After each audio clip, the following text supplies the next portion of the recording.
और छोटे छोटे बच्चे। ईश्वर का धन्यवाद हो कि आज हम लोग युवा रविवार में आ पहुंचे हैं। हमारी कलीसिया में 1980 ईस्वी से युवा रविवार का शुरुआत हुआ था।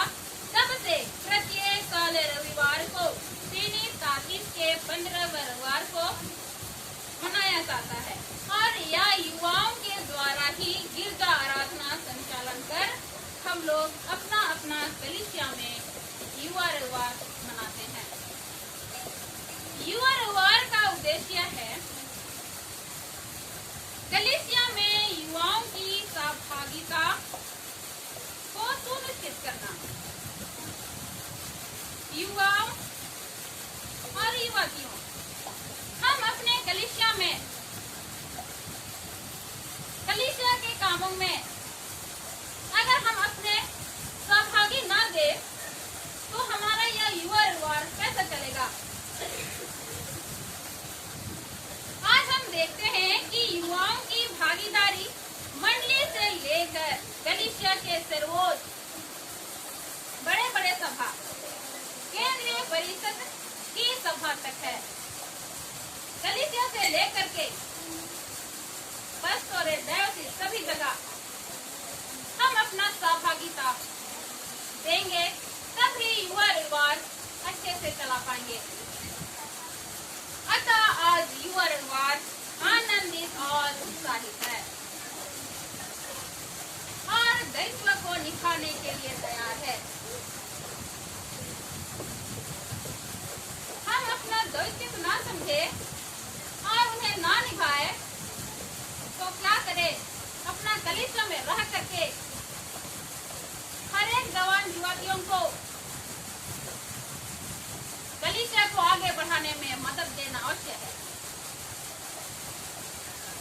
हम मनुष्य होकर परमेश्वर की योजना को नहीं समझ पाते हैं और कलीसिया के द्वारा युवाओं का यह रविवार जो साल में एक बार आता है, यह परमेश्वर का ही एक योजना था जो हम युवाओं को युवतियों को युवा रविवार मनाने का अवसर दिया है। जैसे वचन के अनुसार अगर हम देखेंगे, दानियल और उसके साथियों के जीवन में भी परमेश्वर की एक योजना ही थी। दानियल अपने साथियों के साथ परमेश्वर का भय मानते थे। अगर हम यिर्मयाह का पुस्तक देखेंगे तो यहूदा के राजा परमेश्वर की आज्ञाओं के विपरीत चला करते थे। परमेश्वर को वो अपने जीवन में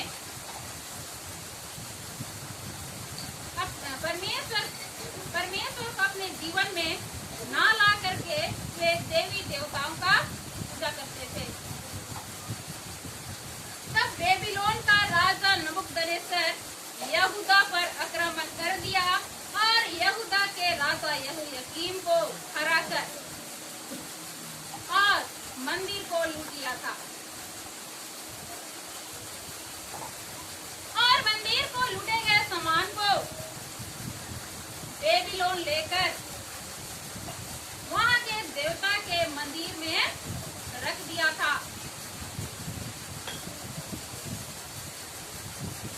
ऐसा करने से उन्हें लगता था कि जीतने वाले राजा जो जीत रहे थे उनके राजा के राज्य का देवता हारने वाले राज्य के ईश्वर से बड़े मानते थे।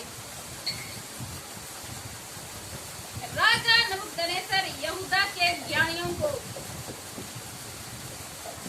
चुन करके बेबीलोन ले जा रहा था, ज्ञानी जवानों को, ताकि राज्य के सभी कामों में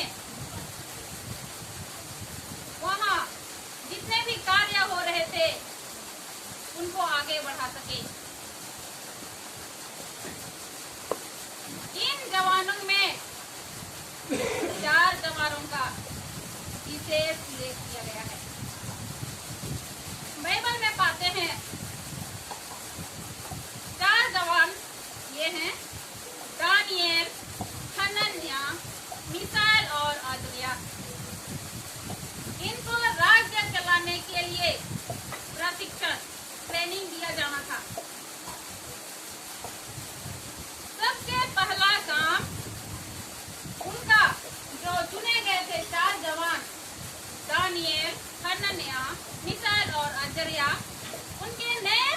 से नामकरण किया गया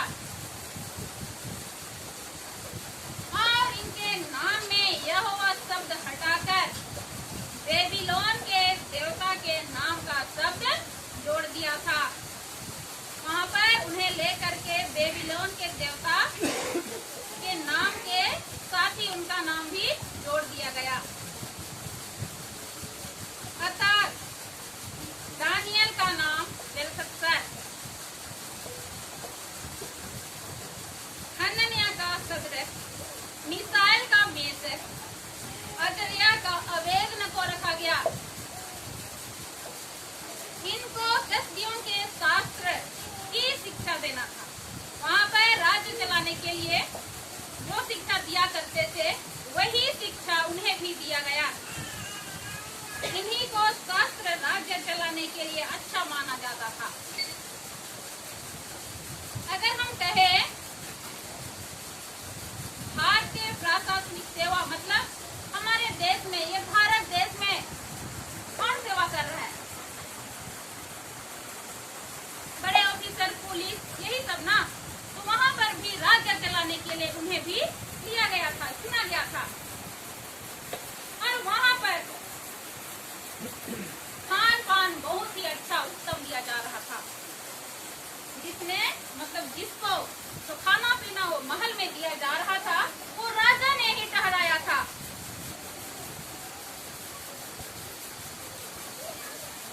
ट्रेनिंग खत्म होने के बाद उनको राजा के सामने, मंत्रियों के सामने लिया जाता था वहां पर और उन्हें परीक्षा किया जाता था।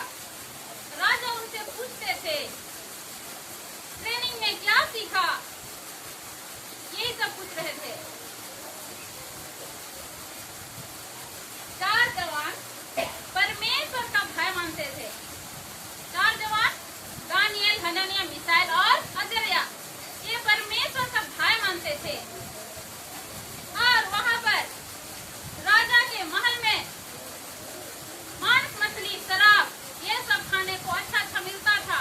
वो ना खाकर, क्योंकि वो परमेश्वर का भय मानते थे, परमेश्वर अपने जीवन में वो लोग परमेश्वर को मानते थे और यहूदा में यहूदी लोग अपने धर्म में चलते थे, ना कि किसी दूसरे देवता को मानते थे। इसलिए उन्होंने साफ-साफ ही खाना चाहा। वहाँ पर मांस, मछली, शराब नहीं पिए। वे अपने आप को अशुद्ध नहीं करना चाहते थे। जो राजा ने ठहराया था वे 4 जवान अपने आप को वहाँ के शराब, मांस, मछली खाने से अशुद्ध करना नहीं चाहते थे। इनके भक्ति और धर्म के अनुसार चलने के लिए परमेश्वर ने वहां पर भी उनकी सहायता की।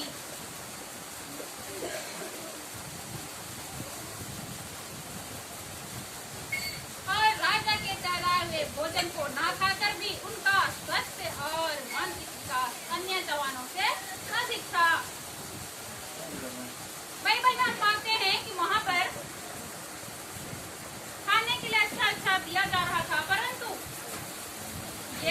ये 4 जवान राजा के महल में जो मिलता था वो ना खाकर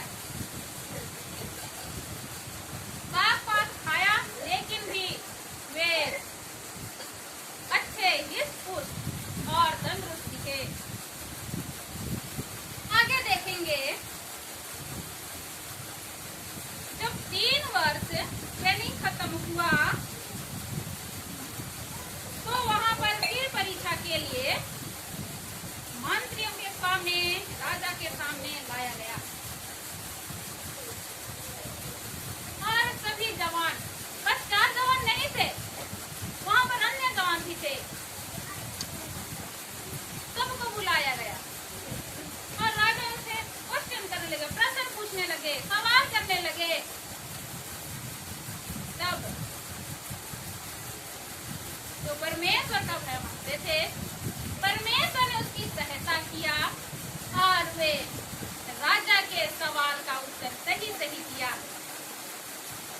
परमेश्वर उनका सहायता कर उनकी बुद्धि, विवेक, शक्ति को सब बढ़ा दिया और राजा हमने वे सही सही जवाब दिया। सब प्रसन्न हुए, वहां पर जितने भी लोग थे सब खुश हुए और राजा के मुखिया पदों पर उनको काम के लिए रखा गया, क्योंकि वे राजा के सही सही जो प्रश्न पूछे थे उसका उत्तर सही सही दिया और वहां पर राजमहल में उनको अच्छा पदों में काम दिया गया।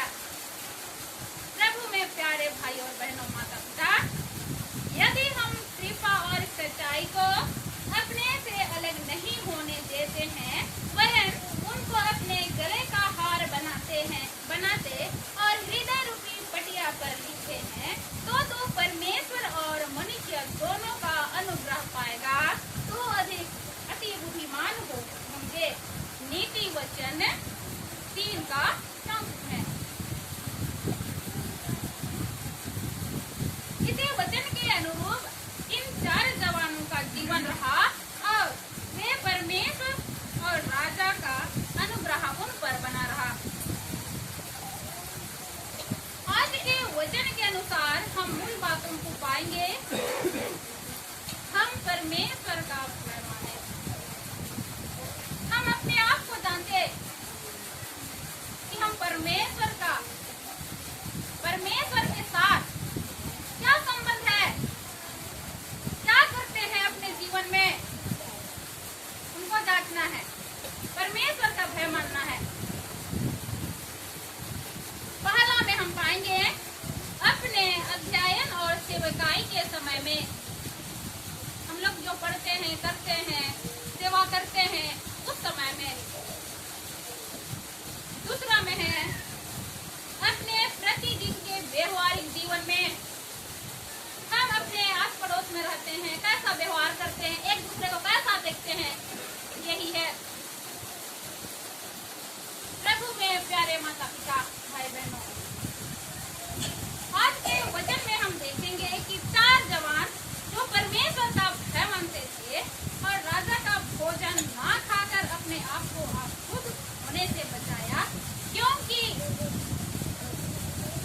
उनके मन हृदय में परमेश्वर का भय था, डर था, परमेश्वर का डर था।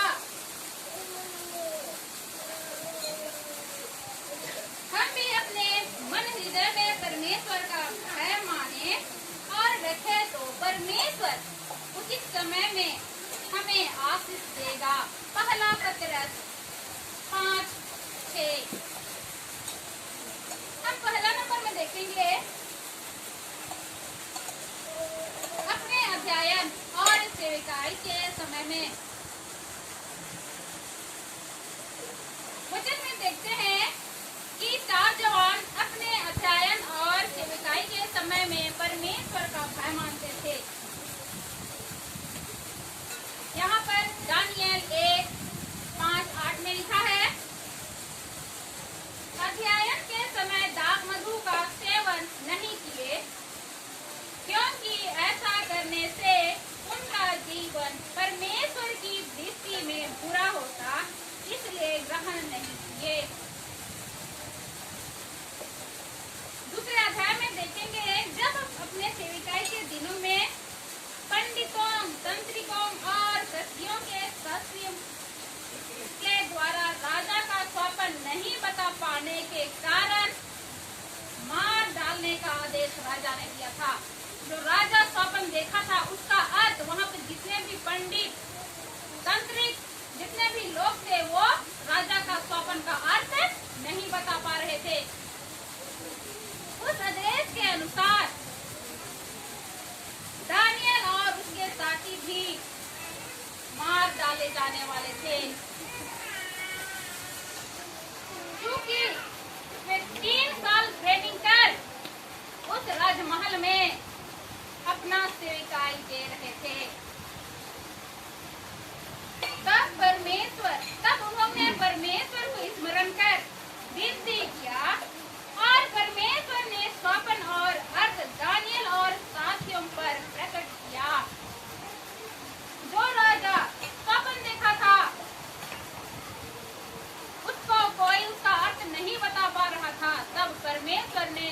दानियल और उनके साथियों को स्वप्न और उसका अर्थ सहित बता दिया और उन्होंने जाकर राजा को स्वप्न का अर्थ बता दिया। राजा खुश हुए और दानियल को प्रणाम करने लगे। पहले के जमाने में घुटने टेक करके अपना माथा नीचे करके दंडवत करते थे। दानियल को भी वहां का राजा वही किया। यह इसलिए संभव हुआ कि परमेश्वर का भय दानियल और उनके साथियों ने अपने जीवन में रखते थे। आज का वचन कहता है, मुझसे प्रार्थना कर और मैं तेरी सुनकर बड़ी बड़ी और कठिन बातें बताऊंगा जिन्हें तू अभी नहीं समझ सकता। यिर्मयाह 35:3।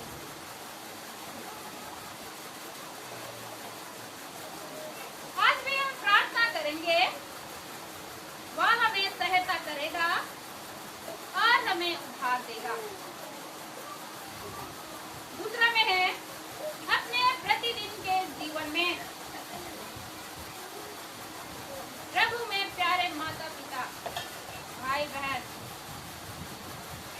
हम प्रतिदिन परमेश्वर का भय मानते हुए उसके अगुवाई में चले तो हम अवश्य उसका उद्धार पाएंगे। जैसे दानियल और उनके साथियों में परमेश्वर का भय मानते थे और परमेश्वर का भय मानते हुए अपने जीवन को बिताए।